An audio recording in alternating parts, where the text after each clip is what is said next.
North Dakota Farm Bureau is weighing in on a tax plan that they say could be devastating for generational farmers and family businesses. The plan would get rid of the step-up basis. It's a tax code that adjusts the value of an asset when it passes from an owner to their heir with the higher market value of the asset at the time of the inheritance.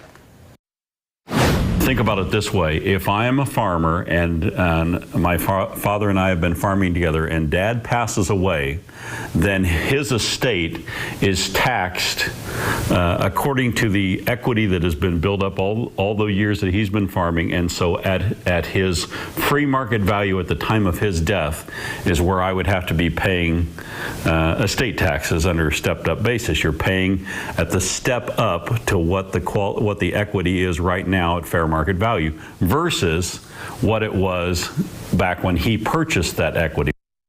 NDFB's Pete Nanabut says that step-up basis helps generational businesses cope with capital gains taxes.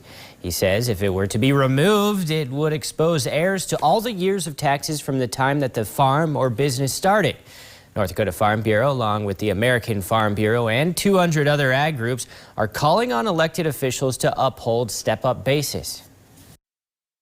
So that difference in between could be a huge amount and expose you to all that tax in between. So it's a way that you can manage generational debt, generational equity, so that you're not paying the taxes according to every capital gain that's been made since, say, the 1970s.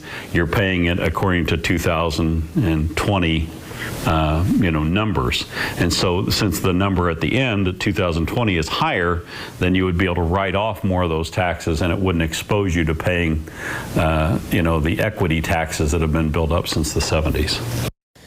Nanabut tells KX that the last time there was this much pressure to remove step-up basis was under the Clinton administration. However, this is not a bipartisan issue. Former Montana Democratic U.S. Senator Max Baucus has voiced his support for the continuation of step-up basis.